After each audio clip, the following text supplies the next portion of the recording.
Indonesia tidak kehabisan komposer-komposer hebat. Banyak sekali lagu-lagu di Indonesia didengar oleh para masyarakat. Bahkan beberapa karya komposer itu sudah sampai membawa harum nama Indonesia. Namun belakangan ini di berita banyak sekali sengketa antara si komposer dengan penyanyi-penyanyi. Kalau melihat berdasarkan Undang-Undang Pasal 1 Ayat 3 Undang-Undang Dasar 1945, Indonesia adalah negara hukum. Lalu, bagaimana hukum Indonesia melihat isu ini?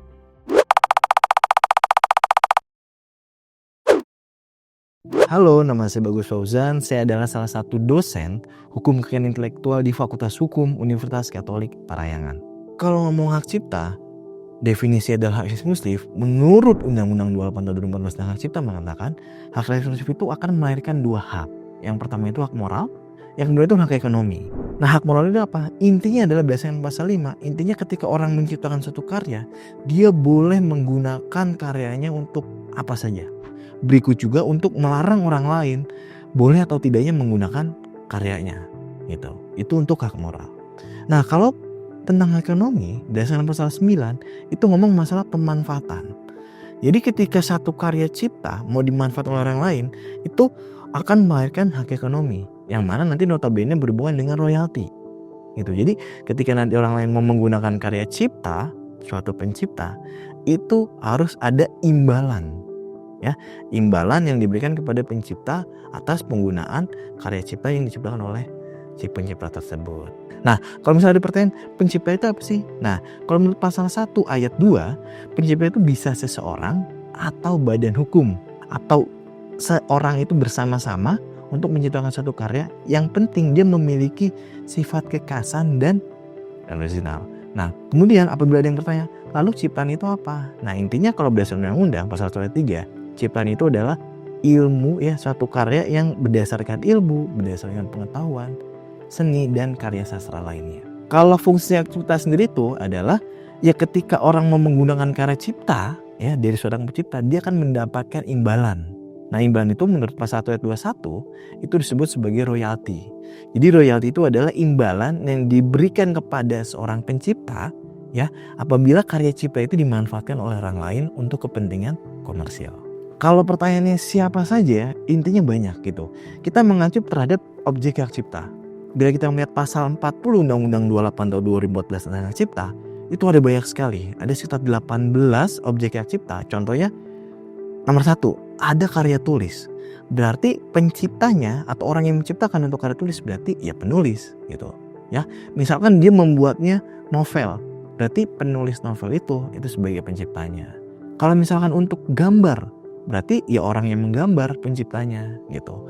Apabila dia membuat suatu objek hak ciptanya film, itu berarti si produsernya yang menjadi seorang pencipta. Terus salah satu yang menarik adalah di objek hak cipta tersebut ada yang namanya permainan video.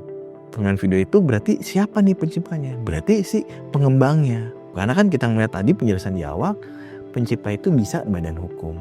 Kapan ya? Nah, ini menarik. Kalau kita mengacu pada pasal 1, ya, ayat 1 tadi jelaskan, selama si pencipta mewujudkan dalam bentuk nyata dan dia otomatis terlindungi.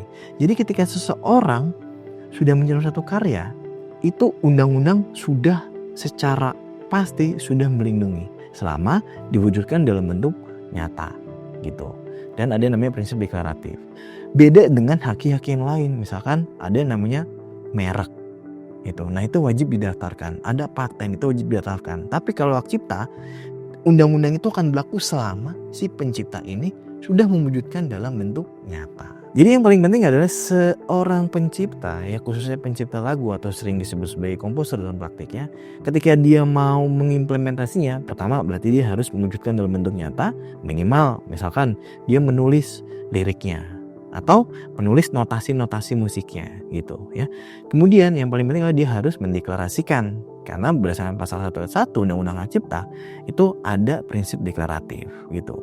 Nah, kemudian apabila dia ingin mendapatkan hak eksklusifnya, di undang-undang mengatakan dia akan mendapatkan imbalan atau disebut royalti tadi dengan ketika karyanya dimanfaatkan oleh orang lain. Nah, untuk itu si pencipta ini harus punya pegangan karena musik nggak bisa dilihat dalam bentuk nyata, dia harus punya pegangan. Minimal dia dicatatkan ke kementerian yang menaungi tentang hak cipta ini, yaitu Kementerian Hukum. Nanti direktoratnya adalah Jenderal Kekayaan Intelektual. Ketika dia sudah mencatatkan, ketika nanti karya lagu dan atau musiknya ini mau dipakai sama orang lain, dia bisa menjadi dasar hukum untuk terjadinya perjanjian atas nama lisensi. Nah, berkaitan dengan implementasi bagaimana? Mengacu pada dua hak, yaitu hak moral dan hak ekonomi. Yang pertama tentang hak moral. Sebagai contoh adalah kasusnya Ahmad Dhani dengan Once. Mereka adalah teman yang pernah menjadi satu band di Dewa 19.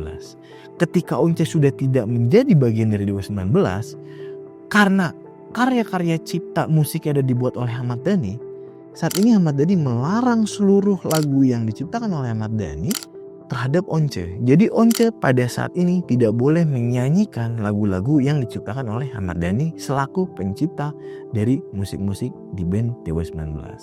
Itu untuk hak moral. Kalau berkaitan dengan hak ekonomi, implementasinya bagaimana? Kita bisa melihat kasusnya pencipta lagu Bilang Saja, yaitu Ari Bias menggugat Agnes Mo.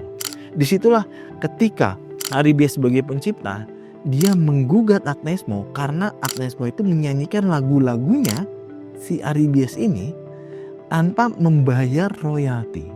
Jadi di situ kedudukan pencipta, yaitu si Ari Bias, dia berdasarkan undang-undang memiliki hak untuk meminta dan memaksa Agnes Mo sebagai penyanyi untuk membayar royalti atau atas pemanfaatan lagu yang diciptakan oleh si Ari Bias. Gitu. Jadi hak cipta itu akan melahirkan dua hak, yaitu hak moral dan hak ekonomi. Hak moral itu untuk sekedar melarang atau memberi izin. Kalau hak ekonomi itu ngomong masalah seseorang, siapapun boleh menggunakan karya cipta selama si orang yang memanfaatkan ini itu membayar imbalan berupa royalti. Untuk para pencipta ya di seluruh Indonesia, intinya ketika menciptakan suatu karya, ya di sini spesifiknya adalah lagu dan musik, tolong perhatikan bahwa undang-undang itu melindungi itu tidak perlu ada yang namanya pendaftaran. Ya, jadi selama diwujudkan dalam bentuk wujud nyata dan dideklarasikan. Jadi bila kalian ingin menciptakan suatu lagu, baiknya adalah kalian tulis liriknya atau kalian tulis berikut juga notasi-notasinya. Gitu, agar apa? Ketika nanti karya saudara mungkin mau dimanfaatkan oleh orang lain, itu sudah menjadi dasar perjanjian lisensinya. Itu yang pertama. Kedua, apabila mungkin karya pencipta ini tiba-tiba dipakai sama orang lain atau diakui oleh orang lain, pencipta ini bisa membuktikan bahwa pencipta ini pernah menulis suatu karya dan mewujudkan dalam bentuk nyata. Gitu, karena kembali lagi undang-undang hak cipta itu tidak perlu pendaftaran seperti haki lainnya, tidak perlu didaftarkan seperti itu.